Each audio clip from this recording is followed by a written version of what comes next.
guys, welcome back.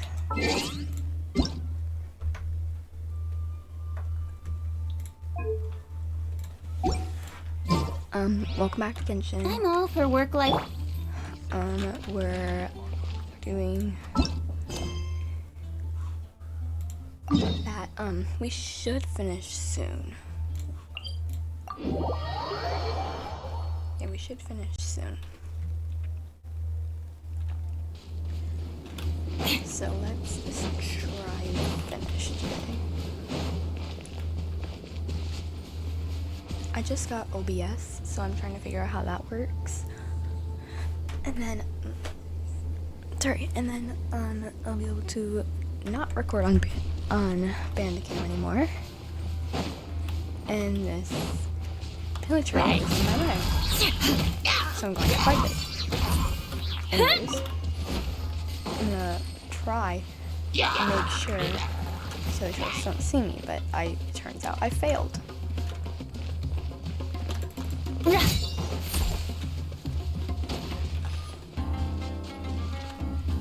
The only reason I'm trying not to fight them is because I don't want to damage my characters right now. More speed.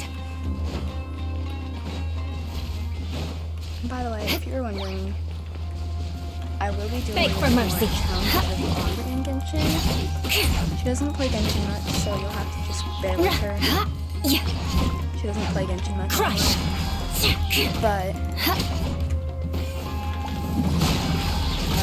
yeah.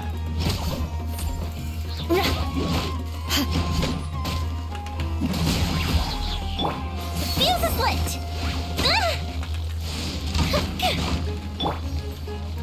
Take flight. Alright, anyways. This desert is huge.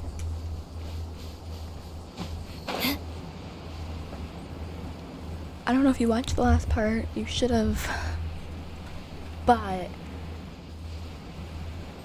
Visibility is excellent. If we head to higher ground, we can do a full recon of enemy activity there's in the the area. alligators.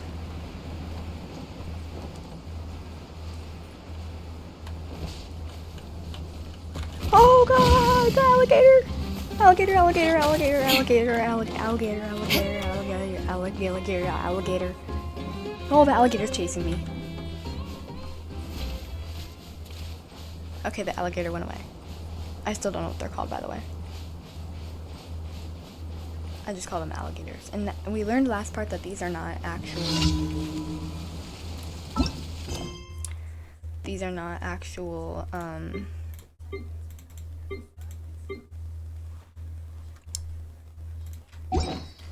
enemies. They're just tumbleweeds.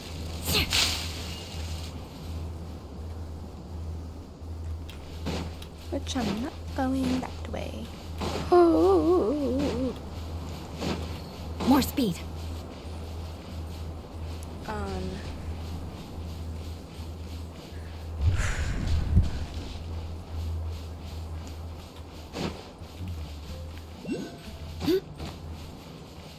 As you saw in the last part, we investigated those mysterious ruins. And you saw in the last part that I had to rage quit. I had to have Aubrey help me with it, so I'll put her point of view in a separate part. I'll have her point of view. I won't put her point of view in this part, but I'll have her point of view just its own video. Just so you guys know how we did it.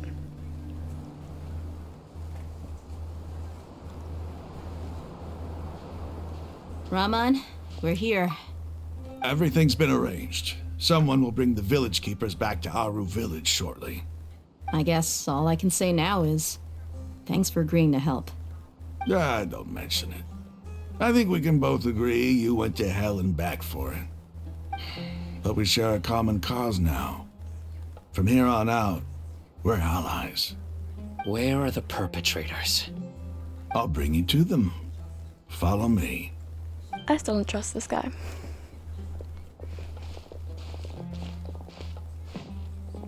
So these are the people who kidnapped the village keepers. Oh no, it's the scribe! There's no need to yell. No one can help you now. No one can help you now. He says that so innocently. And then he walks away. All over the desert trying to find you. That's right.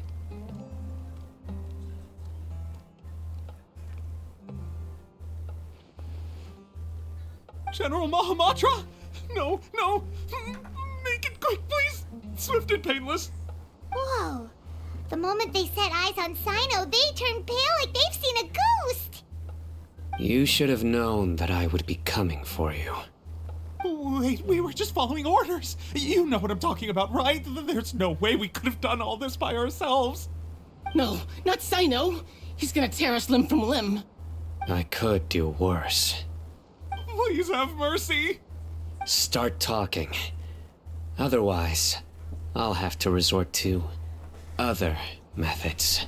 Other. So, your superiors have kept you quite busy recently. Why? What are they trying to accomplish? They, wanted to extract canned knowledge. Don't play dumb. You know what I'm really asking. They extract divine canned knowledge. Then what? I really don't know how to explain it. Well, you better start talking or you'll be sorry. I'm just like, You don't want to make things any more difficult for yourself, do ya? Be my guest.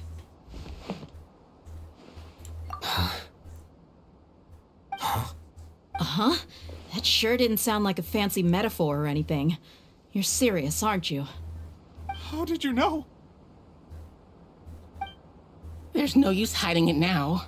Yes, you're right. The Academia is working on an important and potentially world-changing project. They are creating a new god. A god that will belong to them and to the people of Sumeru. It may seem as if Sumeru's academics are thriving, but ever since the death of Greater Lord Rukkhadevata, scholarly breakthroughs have been few and far between. The withering of Irminsul has been getting worse recently. The sages have tried everything they could think of, but nothing's worked. I'm always hearing them say things like, if only Greater Lord Rukkhadevata was still with us. Continue. And then, someone from the Fatui showed up. They called him the Doctor. He brought a gnosis and said he wanted to borrow the Academia's research facilities. The Doctor was previously expelled from the Academia. At first, the sages looked down at him in disdain. But when he said those words, everyone's expression changed. He asked them, "Do you wish to create a god?" This is what the arrogant ignorance at the extreme end of academia looks like. First, the Academia spent a long time constructing a divine vessel, which was based on an exquisite humanoid puppet. After that, they harvested dreams via the Zeb-Zerus Festival Samsara, maximizing the Akasha's output. With the Doctor's help, and the Akasha now functioning at maximum efficiency, they were able to use it to extract the power from the Gnosis and convert it into a divine core. Next, they decided that their new god needed to possess divine wisdom. For that to happen, they needed a huge quantity of divine canned knowledge. It adds up. But how do you determine whether the knowledge extracted is of divine origin? Call it an educated guess? The Academia has been trying to figure out the exact source of the Scholar's madness for centuries, but to no avail. Nobody can explain the cause of this phenomenon. Surely you can see what that implies, Scribe Al-Haytham. If it's knowledge no mortal can comprehend, then it must be something only gods are able to decipher. In other words, it's the source of the God of Wisdom's omniscience and omnipotence.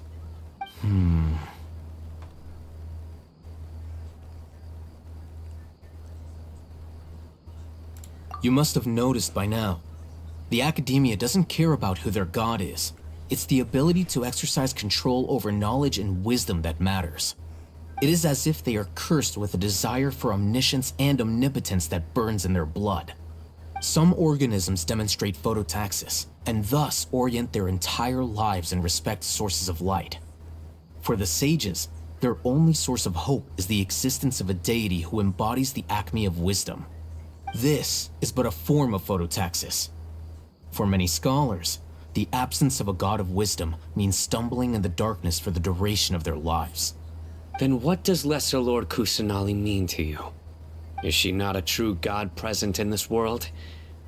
If you already have a new god, why try to create another one? From the beginning, the Academia has never treated her as a god. When the Academia first discovered Lesser Lord Kusanali, the newborn god of wisdom, the sages hoped that she would be as wise as Greater Lord Rukkhadevata.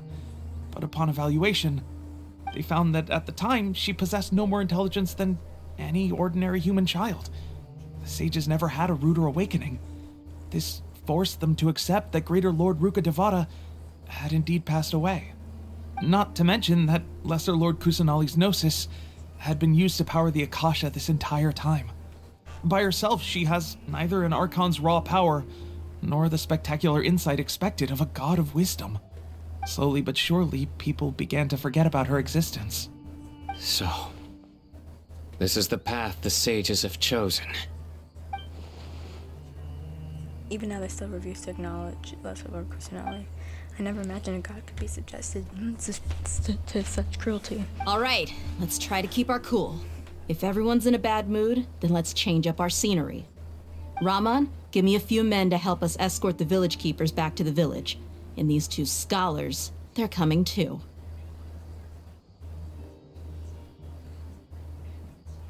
Sure, as you wish.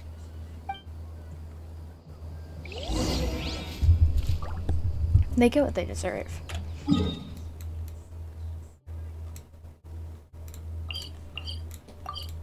I'm just saying.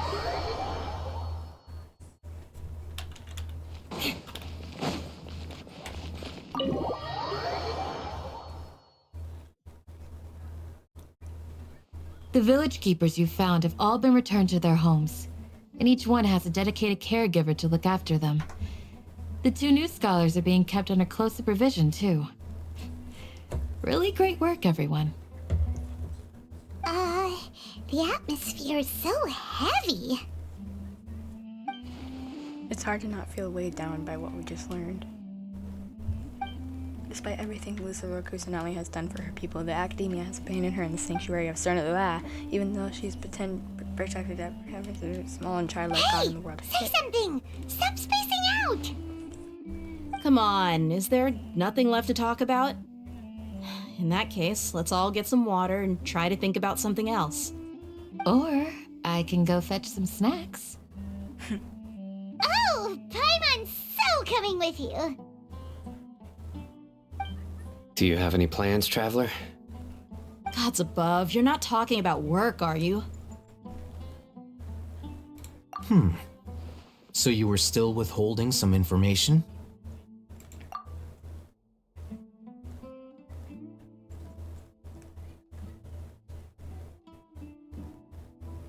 His expression is relaxed, as if her mood hasn't been affected by every conversation at all. Sino has a firm and solemn expression on his face. It looks like he's made up his mind about something. The core of his beliefs is blah. I'll hate them. Also turns towards the crowd he wants to listen to. After that, the whole story comes out. All the experiences, feelings, and secrets are shared freely with everyone. To share everything means to consider everyone has allies. Even though we lived through all of this firsthand, it still feels super surreal to hear you talk about it again. What a whirlwind of a story. I felt like I was holding my breath the whole time. It seems like there will be more issues to face in the days ahead than I'd anticipated. Still, now's a good time to make our next move. Now that Raman's joined us, we'll be an even stronger team. It's time to make a plan. Indeed. These events are a flagrant transgression of the rules in every sense. We cannot allow it to continue. So, everyone, are we on the same page? Crush the sages and rescue our god. That is our ultimate goal. Well, let's brainstorm a little more about what other resources we can draw on. The next time we gather here, we must have a solid plan. Yep, it'll work out for sure.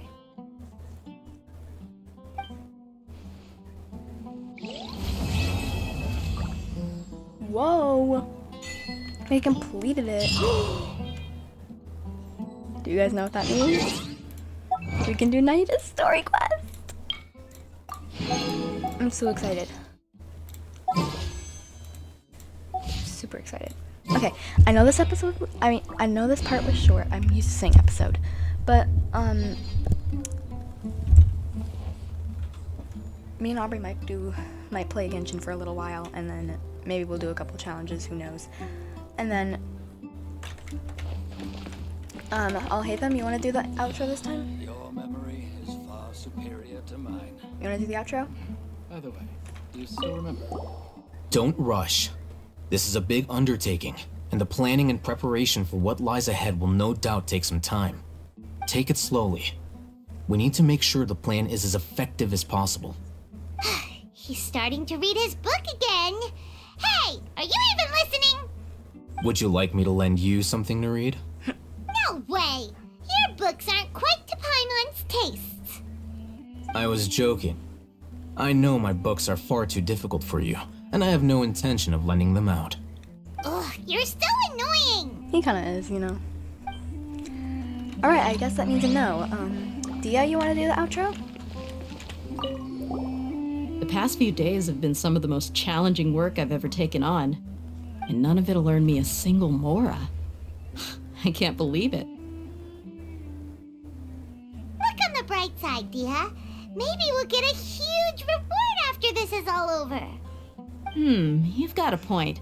Hey, what would you do if you woke up tomorrow with more money than you could ever spend? Paimon would buy boatloads of tasty snacks. Of course she would. That's it? And maybe some tasty drinks as well? How adorable. Well, here's to all our indulgent fantasies. If there's a chance they can come true, I'll give it my best shot. And here's hoping that everything we do from now on will change this world for the better. Hopefully. Alright, I guess not. Sino, you want to do the outro? In the past, I never imagined that even the gods could suffer from hardship. If we can find a way to change all of this, will this nation become a better place? Maybe. That's all you have to say? Okay. Candace, do you want to do the outro? Oh, I thought your little was shorter. Candace, you want to do the outro?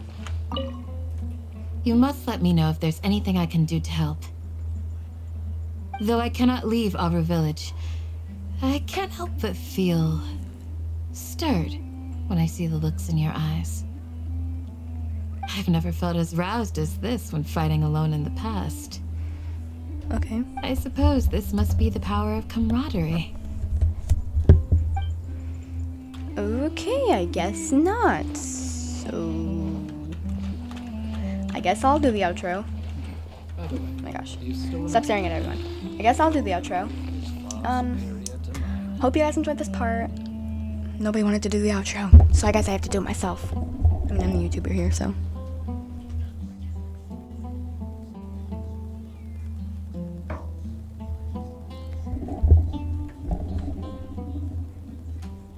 But anyways, I hope you guys enjoyed this part. Next time we will do Nahida's story quest, which is really exciting because we've all been waiting. So,